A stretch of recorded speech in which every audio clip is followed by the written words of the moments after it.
Hello and welcome to GatherVerse News Unscripted, your home for humanity-based tech journalism.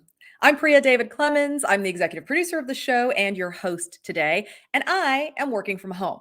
As I'm guessing many of you also are, since the pandemic, work from home has skyrocketed 6 times higher than it was in 2019 before the pandemic.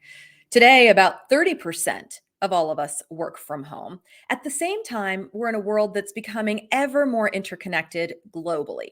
So we use different platforms to communicate online. Many of us are familiar with things like Zoom, but there is an entirely different class of online communications and interaction for work and socializing. And these are virtual worlds. And we're going to take a look at one of them today. Here's an inside peek at the world of Verbella.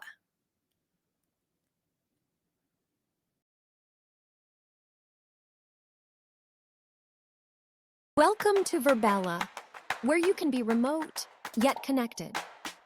Verbella builds virtual worlds and campuses, complete with offices, auditoriums, meeting rooms, classrooms, event spaces, even a soccer field. We enable you to bring together groups of any size, from anywhere in the world, in a virtual environment to work, learn, engage, and socialize. Want to travel in true immersive style? Take the subway. Click on any of the numbered stations on the map to teleport there, then walk up to street level and continue your journey. Now that you've gotten started with Verbella, imagine how a virtual world like this can transform your next meeting, event, class, or gathering.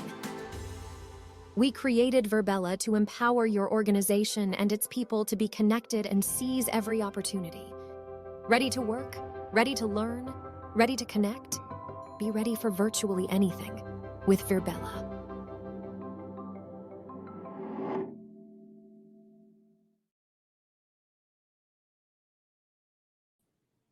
So, as you can see, definitely many steps above Zoom. And this is a platform that has been worked on for more than a decade. We're going to be joined now by one of the co-founders, Alex Howland, PhD. So maybe I should call you Dr. Howland. Thank you for joining us. Hey, Priya, thank you so much for having me. And Alex is great. Okay, I'll go with Alex. Alex, tell me about why you came up with the idea for Verbella and what sort of companies are using this workspace? Sure, absolutely. I came up with Verbella when I was pursuing my PhD in organizational psychology. So I actually don't have a gaming or software background. I actually have a background in psychology. And most of my classes were on in person, but I was taking a few online and was just really finding the experience really lacking. And here I was learning about things like diversity and inclusion in our global economy, but yet I was working on these flat 2D screens, mostly asynchronously, not actually engaging and learning with the people from around the world. So really saw virtual worlds and virtual reality as a platform to bring people together from all over the world and actually build some community, whether that's in an education standpoint, from doing simulations and activities in the environment, to just meeting and being together in these distributed places that can really support community with their distributed nature and their sense of being immersed together despite being many miles apart. Yeah, that is interesting because when you get into these virtual spaces, it's amazing how much you do feel a sense of connection with those that you're in the space with, even though you are many, many miles apart often. People that you may not have ever even met in person or even face to face online and kind of this real face that we have. What is that about? And then, yeah, tell me about who's in these worlds right now. Yeah, well, there's the importance of presence, this feeling of being together. And being in these virtual environments, I often compare to reading a book or watching a movie.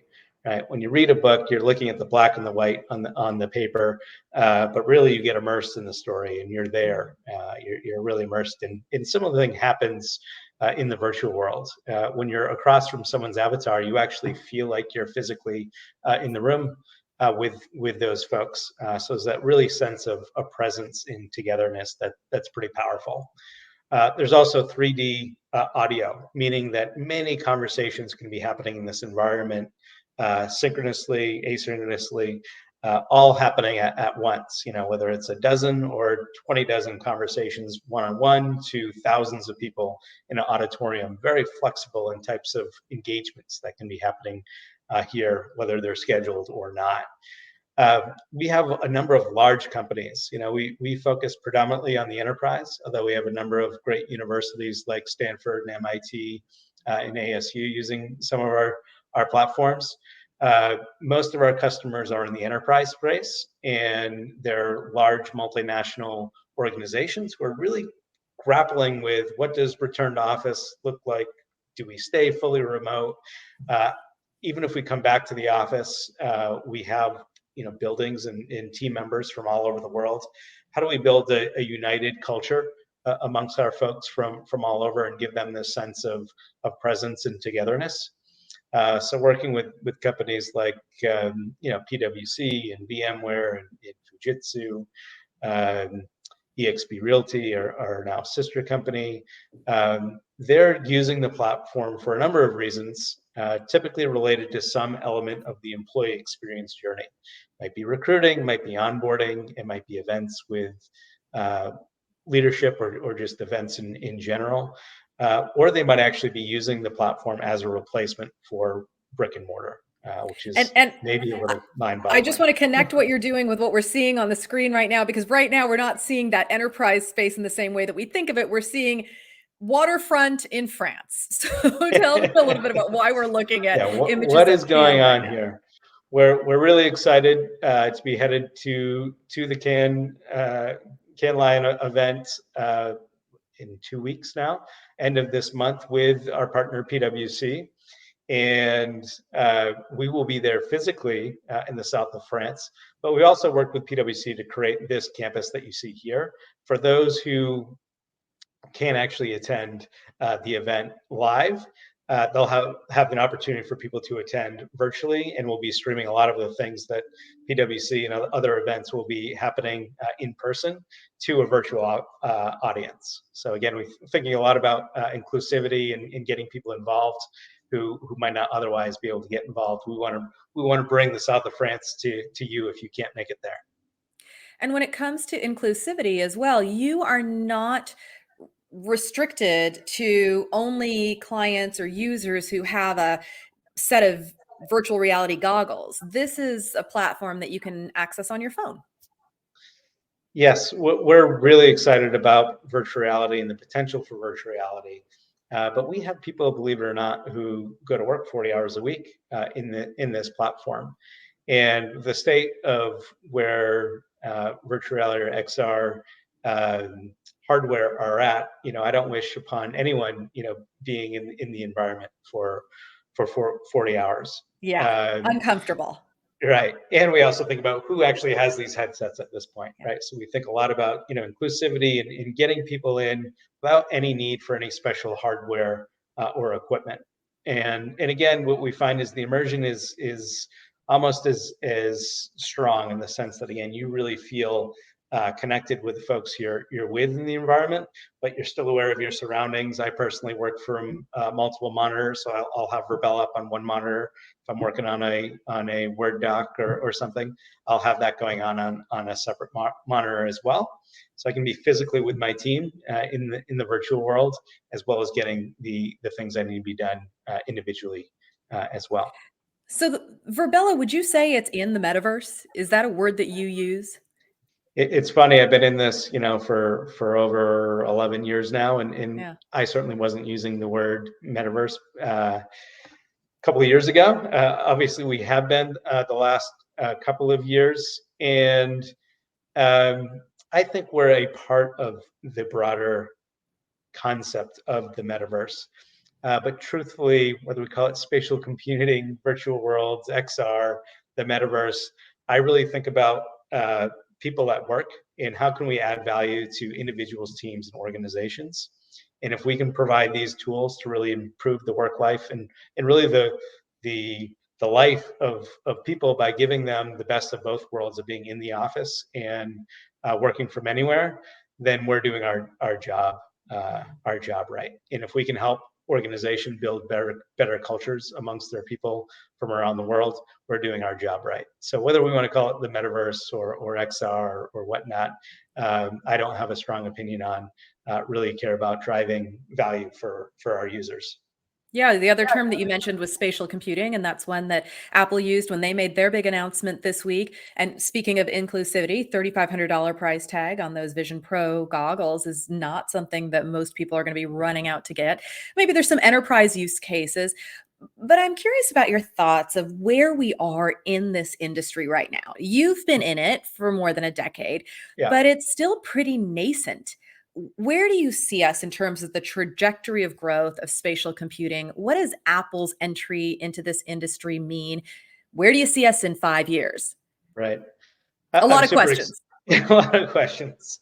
I'm super excited that Apple's in. We had a lot of excitement around the metaverse last year. Probably too much. Too much hype. I think even when Zuckerberg, started talking about it, he spoke about, this will be a 10-year journey. And I think the media and the general public was like, okay, that means next month, right? And really, this is going to be a long journey. I've been doing it for 11 years, and it feels like we're still kind of at the starting line. What we're doing is hard. In a lot of ways, we're augmenting and trying to create parity in these digital worlds as the real world. And the real world is an incredible, amazing place that's quite complex. So I think the journey is going to continue to be long. I think thinking about five years, it won't be as odd to think about someone going to work in a virtual world with an avatar. Many of the folks listening probably have children, or maybe themselves spend a lot of time in their social time in being social in games, in things like Roblox and Fortnite, those sorts of things. So I think the current generation won't find this quite odd at all. They'll find it quite the norm. And then we're going to see a lot of things get better in the ecosystem.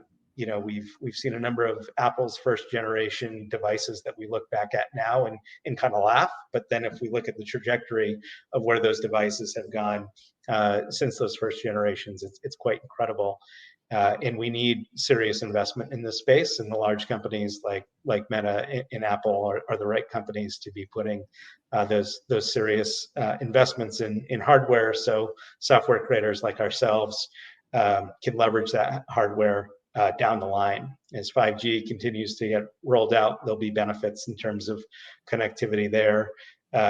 So in the last 12 years, we've seen the infrastructure that's needed to make this possible get a lot better, and we'll continue to see that improve. If you look at Verbella today, it looks somewhat cartoonish, not as good as your graphics on the Xbox or the I'm not a gamer, whatever other hardware device you have specifically for gaming, can really support really robust graphics.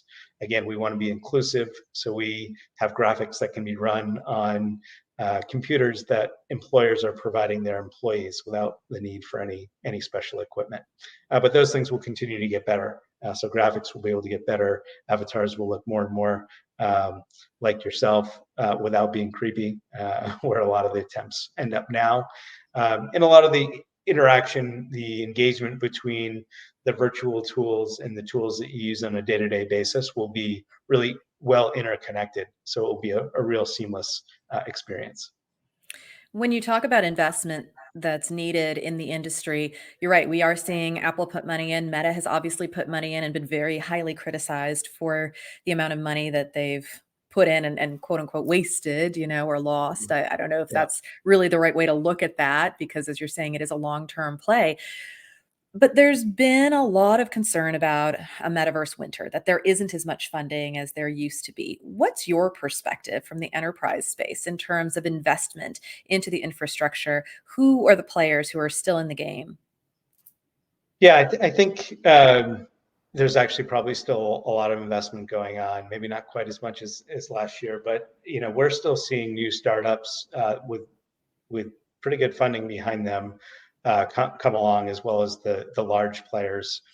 Good example of Apple, of the public not really knowing the billions that they were putting into their headset. I'm sure some of the other really large companies are doing just the same right now that we might not all be aware of. So I think that's important in good. I think what it's going to take, and maybe what's also unique about us is we're the only group, I believe, that has built a multi-billion-dollar business with a group that's operating completely in the platform. Our sister company, eXp Realty, has grown from 1,000 agents to 89,000 agents on the platform. Fastest growing real estate company in the world, market cap of over $3 billion. Are profitable, unlike the other big real estate names, and they operate entirely in the virtual world. That's where their staff goes. That's where they support their agents. It's where they hold their investor calls and in their board meetings. So they see the potential, the economic potential of being able to compete well against competitors by saving on brick and mortar and actually operating in these environments. What's also unique about that group is they've actually won Glassdoor's best place to work the last 6 years running. So one of the first companies to really lean into these technologies and run their full operation there, and they're getting really, really great results. So I think we'll see dozens, if not hundreds, of examples of those in the next 5 years, and we hope to be a part of a good number of them. You've also been working on how people show up in these digital spaces, what their digital persona or identity is like, and how they present themselves to others. Tell me about the evolution of creating avatars within Virbela. Yeah, absolutely. First off, creating avatar system is difficult. It takes a lot of investment and a lot of thinking about, again, who's going to be using these, where will they be located, how many of them do you want to be together at once, and what is the use case? In our case, it's enterprise use case for the most part in education. So we want our avatars to be professional. We also want them to be representative of the global user base that we serve, because many of our clients are multinational global organizations. So we really think that the avatar needs to be representative of the user base and in its ability to have flexibility to let people self-express, and show up how they want to show up, as well as have ability to have an identity exploration, right? If they want to look just like themselves, you can do so, or you can be someone different but yet still professional and explore that identity a bit. We also need to make sure we don't kind of creep people out. So there's something called the uncanny valley when you try to make avatars look just like people but don't get it just right. Again, some of the commercial video games these days are making really, really good avatars that look a lot like the individuals, but they're putting many millions of dollars, and again, they have the hardware to run it at those high details. We've purposely taken kind of a stylistic approach where we don't try to look just like the people. There's a level of playfulness.